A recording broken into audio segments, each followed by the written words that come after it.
Ano nga ba ang issue kapag hindi gumagana ang monitor, mouse, and keyboard? Unang-una sa lahat, i-check muna natin ang mga cable nito.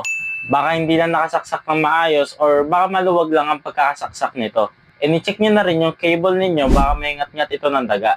And kung may pamalit kayo na cable, try nyo lang itong palitan. And next naman natin na i-check ay ang RAM. I-check nyo kung nakalapat ba ng maayos ito sa motherboard. Baka kasi hindi ito nakasaksak ng mabuti or baka maluwag na ang pagkakabit nito.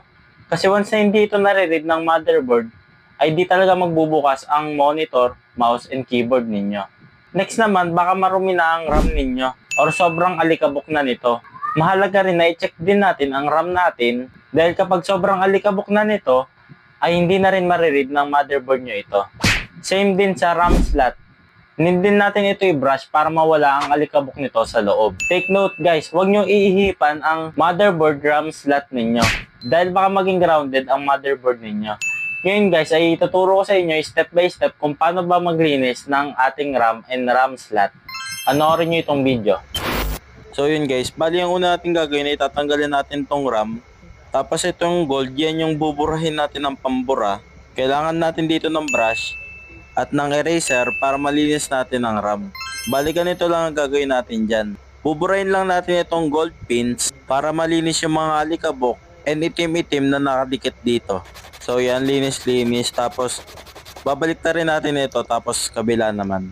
Malapit na technique yan guys. Ito yung una ko natutunan ng pag-troubleshoot ng PC. Halos lahat naman guys matututunan basta pag-aaralan mo lang na maigi. Basta manood lang kayo ng mga ganitong video. And huwag nyo sayangin ang oras nyo sa kakalaro or kaka-scroll lang sa FB. So yun guys, balik tayo dito. After natin siyang burahin, bali babrush naman natin siya. Then dilinisan din pala natin tong RAM slot. Kasi minsan yan din ang nagiging cause kaya hindi nare-read ng motherboard ang RAM.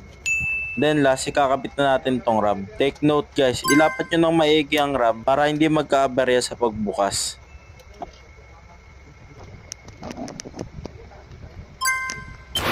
So yun guys, ganun lang kadali ang maglinis ng RAM and RAM slot natin. Ngayon, kung nalapat nyo ng maayos ang RAM at nalinisan nyo na rin ito, pero hindi pa rin bubukas ang monitor, mouse, and keyboard ninyo, ang gagawin nyo naman ngayon ay kukuha kayo ng extra RAM. Kung wala kayong spare na RAM, pwede kayong kumuha sa ayos nyo na PC. Basta same specs lang sila ng RAM. Ngayon, kung gumagana na ang monitor, mouse, and keyboard ninyo, ibig sabihin may problema yung existing nyo na RAM. Kaya kailangan nyo na itong palitan. Pwede naman kayo bumili sa Shopee, basta same specs lang ng RAM ng PC ninyo. Ngayon, kung hindi pa rin ito gumagana, ang next na gagawin ninyo ay check ninyo ang PSU ninyo or power supply unit. Baka sira na ito